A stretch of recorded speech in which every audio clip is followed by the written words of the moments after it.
Hey, Grace House Churches. Hopefully you have enjoyed dinner, and now we can have a conversation about Easter.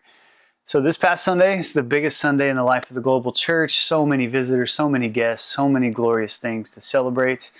But the only problem with Easter is it's the middle of the story. It's not the beginning, it's not the end, it's the middle. In some ways it's the beginning, in some ways it's the end, but it's also the middle. And so on Sunday I tried to tell the story of what God has been doing in redemptive history that makes Easter so significant. And like any good story, it starts with once upon a time. The first three words of the Bible are Elohim, Bara, Resi, meaning Elohim, God, Bara, created, Resi, and it began. So the story starts with not thou shalt not, or it doesn't say stop, quit it, don't. It says God created and everything began. And everything was good. The sun and the moon and the stars, everything that was created was created. On the sixth day, God creates man in his own image, puts him in the garden to have a unique relationship. Adam then is given Eve. They have one flesh. They rule and they reign with God. And then in chapter 3, the serpent enters, tempts them with the fruit. They bite the fruit. Sin, death, sorrow, brokenness enter the world. And just like that, you have a glorious good God trying to have a relationship with people revolting against him, living in exile. What is God going to do? So from God, we move to Adam. From Adam, we move to Abraham, where God chooses Abraham, tells him, I'm going to use you to create a nation, to bless all nations. The 12 tribes of Israel come from Abraham, Isaac, Jacob. Jacob has 12 sons. And then in Exodus chapter 1, all of Israel is enslaved to Pharaoh. And God goes to Moses in Exodus 3 and says, Moses, go to Israel, go to Pharaoh, tell him, let my people go.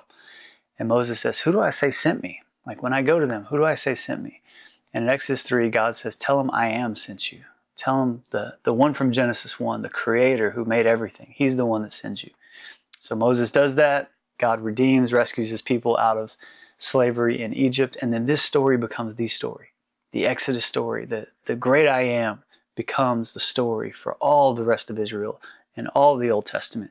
There's times where they run, there's times where they're with God, there's times where they're flourishing, there's times where they're struggling.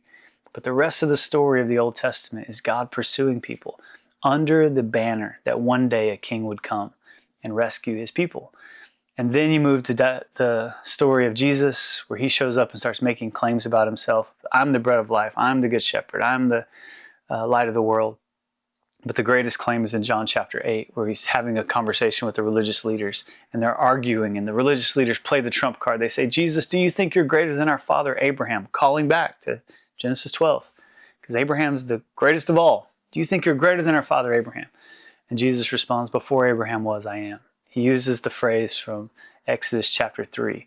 And in so doing, Jesus says, I am God.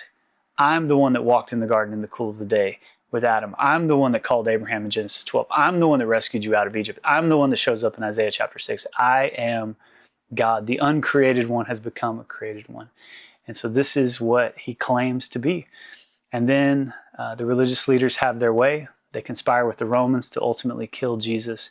And Easter Sunday is the glorious moment where it is proven by the tomb being empty that in fact everything Jesus said was true.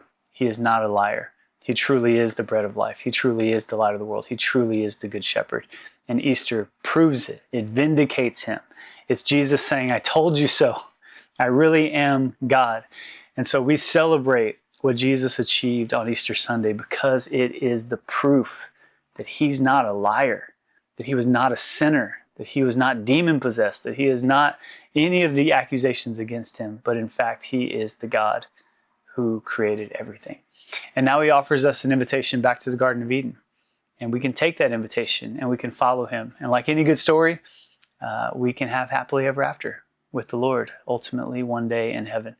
And so church, as we talk about this and what it means for us, I pray that our stories will get caught up in the glorious story of the Bible. And so good luck having a conversation about the story. And I hope that we can see our story in God's story.